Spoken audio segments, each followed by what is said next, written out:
Hi all, welcome back to our channel.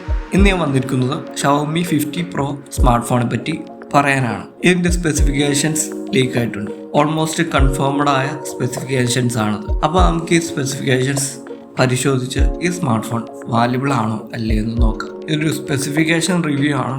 അപ്പോൾ ഇതിൻ്റെ specification വിവരിക്കലായിരിക്കും ഈ ഒരു വീഡിയോ. അപ്പോൾ അത് മനസ്സിലാക്കി വീഡിയോ മുഴുവനായി കാണാൻ ശ്രമിക്കുക. പ്രോസസ്സർ സ്നാപ്ഡ്രാഗൺ 8 Gen 4 ചിപ്സെറ്റ് ആണ് ഈ ഫോണിൽ വരുന്നത്. 4.1 GHz ഇത് ക്ലോക്ക് ചെയ്തിരിക്കുന്നത്. 8 കോഴ്സുള്ള CPU ആണിത്. 4.1 GHz 2 പെർഫോമൻസ് കോഴ്സും 2.8 GHz 6 എഫിഷ്യൻസി കോഴ്സുമാണുള്ളത്. 3nm ഫാബ്രിക്കേഷൻ ടെക്നോളജിയിൽ നിർമ്മിച്ച ഒരു പ്രോസസ്സറാണത്. ഇത് ബിൽഡ് ചെയ്തിരിക്കുന്നത് TSMC ആണ്. ഇതിൽ വരുന്ന GPU Adreno 760 GPU ആണ്. ഇതിൽ ലഭിക്കുന്ന അഡിറ്റീവ് സ്കോർ എന്ന് പറയുന്നത് 30 ലക്ഷത്തിനും 40 ലക്ഷത്തിനും ഇടയിലാണ്. ഗീക്ക് ബെഞ്ച് സ്കോർസ് ഞാനിവിടെ കൊടുക്കാം. അത് കണ്ട് നിങ്ങൾക്ക് ഇതിൻ്റെ പെർഫോമൻസ് വാലിഡേറ്റ് ചെയ്യാൻ സാധിക്കും. അപ്പോൾ സ്നാപ്ഡ്രാഗൺ 8 Gen 4 ചിപ്സെറ്റ് വളരെ പവർഫുള്ളായ ഒരു പ്രോസസ്സർ തന്നെയാണ്. മെയിൻലി പെർഫോമൻസിന് പ്രാധാന്യം കൂടുതൽ നൽകി ബിൽഡ് ചെയ്തിരിക്കുന്ന പ്രോസസ്സറാണത്. 3nm ഫാബ്രിക്കേഷൻ പ്രോസസ്സർ ആയതുകൊണ്ട് തന്നെ ബാറ്ററി കൺസംഷൻ കുറവായിരിക്കും, നല്ല പെർഫോമൻസും ലഭിക്കും. ഇനി സ്റ്റോറേജിലേക്ക് നോക്കിയാൽ LPDDR5Tയുടെ 12GB 16GB റാം വേരിയൻസ് ആണ് ഉള്ളത്. UFS 4.1ന്റെ 256GB 512GB 1TB വരെയുള്ള ഇന്റേണൽ സ്റ്റോറേജ് ഓപ്ഷൻസും ഉണ്ട്. USB Type-C വെർഷൻ 4.1 ആയിരിക്കും ഇതിന്റെ USB പോർട്ട്. ഇനി ഡിസ്പ്ലേയിലേക്ക് വന്നാൽ 6.78 ഇഞ്ചിന്റെ 2K റെസൊല്യൂഷൻ സപ്പോർട്ട് ചെയ്യുന്ന കർവഡ് AMOLED LTPO പാനലാണ് ഇവിടെ തന്നിട്ടുള്ളത്. 120 Hz റിഫ്രഷ് റേറ്റ് സപ്പോർട്ട് ചെയ്യുന്ന ഡിസ്പ്ലേ കൂടിയാണിത്. 522 ppi ആണ് ഇതിന്റെ പിക്സൽ ഡെൻസിറ്റി. അതുകൊണ്ട് തന്നെ വളരെ ഷാർപ്പറായ ഒരു ഡിസ്പ്ലേ ആയിരിക്കും ഇത്. 2000 nits പീക്ക് ബ്രൈറ്റ്നസ് സപ്പോർട്ട് ചെയ്യുന്ന ഡിസ്പ്ലേ ആണിത്. സൺഷൈൻ സ്ക്രീൻ 4.0 എന്ന് പറയുന്ന ഒരു ഫീച്ചർ ഉണ്ട്. ഔട്ട്ഡോർ സിറ്റുവേഷനിൽ മാക്സിമം ബ്രൈറ്റ്നസ് നൽകുന്ന ഒരു ഫീച്ചറാണത്. HDR10+ സപ്പോർട്ട് നൽകിയിട്ടുണ്ട്.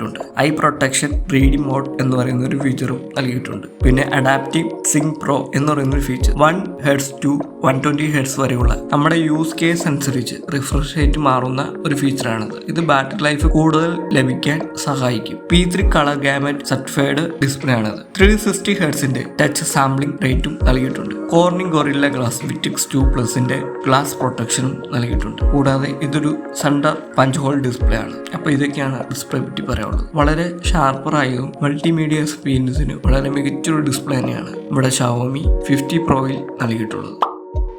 ഇനി ക്യാമറയിലേക്ക് വന്നാൽ റിയർ സൈഡിൽ ലൈക്ക ട്യൂൺ ചെയ്തിരിക്കുന്ന ട്രിപ്പിൾ ക്യാമറ സെറ്റപ്പാണ് നൽകിയിട്ടുള്ളത്. അതിൽ പ്രൈമറി ക്യാമറ എന്ന് പറയുന്നത് 50 MBയുടെ ലൈറ്റ് ഫ്യൂഷൻ 9000 സീരീസിൽ വരുന്ന ഒരു സെൻസറാണ്. OIS സപ്പോർട്ട് ചെയ്യുന്ന ക്യാമറയാണ്. 4K 60 FPS വരെ മാക്സിമം റെക്കോർഡിംഗ് കേപ്പബിലിറ്റി ഉണ്ട്. ഇനി സെക്കൻഡറി തന്നിരിക്കുന്നത് 50 MBയുടെ അൾട്രാ വൈഡ് സെൻസറാണ്. സോണി IMX 858 സെൻസറാണ് ഇവിടെ നൽകിയിട്ടുള്ളത്. 4K 60 FPS വരെ ഇതിനും മാക്സിമം റെക്കോർഡിംഗ് കേപ്പബിലിറ്റി ഉണ്ട്. OIS സപ്പോർട്ട് ചെയ്യുന്ന ക്യാമറ കൂടിയാണിത്.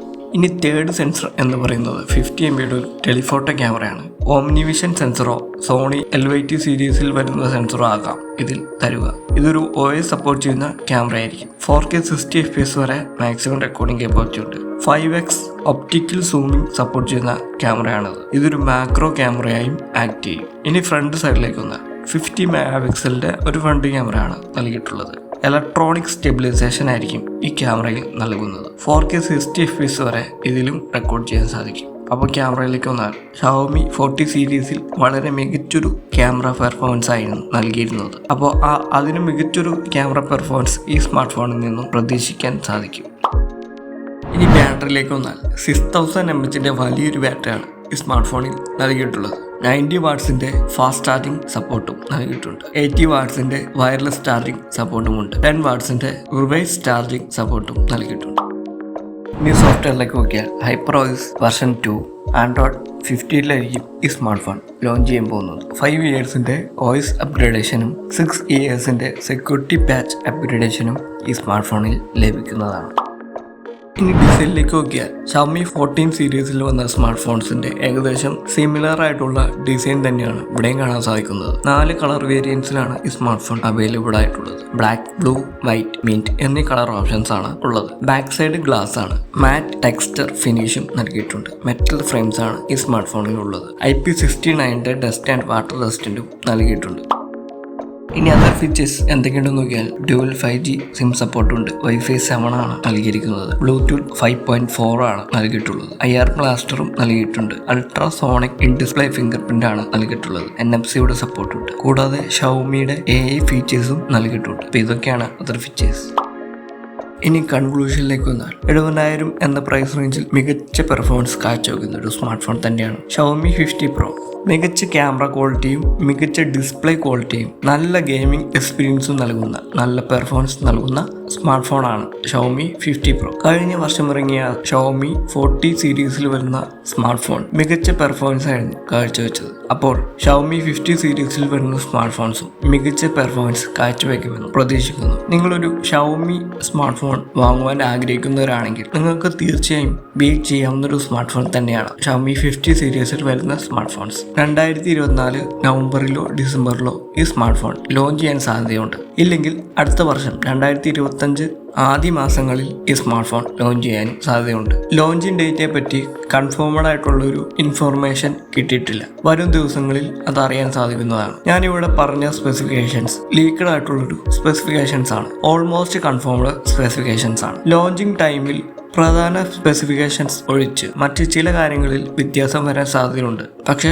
ഓൾമോസ്റ്റ് കൺഫേംഡ് ആയിട്ടുള്ളൊരു സ്പെസിഫിക്കേഷൻസ് ആണ് ഞാനിവിടെ പറഞ്ഞിട്ടുള്ളത്. ഒരു 90% കൺഫേംഡ് ആയിട്ടുള്ളൊരു സ്പെസിഫിക്കേഷൻസ് തന്നെയാണത്. അപ്പോൾ ഈ സ്മാർട്ട് ഫോണിനെ പറ്റിയുള്ള നിങ്ങളുടെ അഭിപ്രായങ്ങൾ കമൻ്റായി രേഖപ്പെടുത്തുക. ഈ വീഡിയോ നിങ്ങൾക്ക് ഇഷ്ടപ്പെട്ടിട്ടുണ്ടെങ്കിൽ നമ്മുടെ ചാനലൊന്ന് സപ്പോർട്ട് ചെയ്യുക. ഇതുപോലുള്ള കൂടുതൽ ഇൻട്രസ്റ്റിംഗ് സ്മാർട്ട് ഫോൺ വിശേഷങ്ങളുമായി വീണ്ടും വരാം. ബൈ.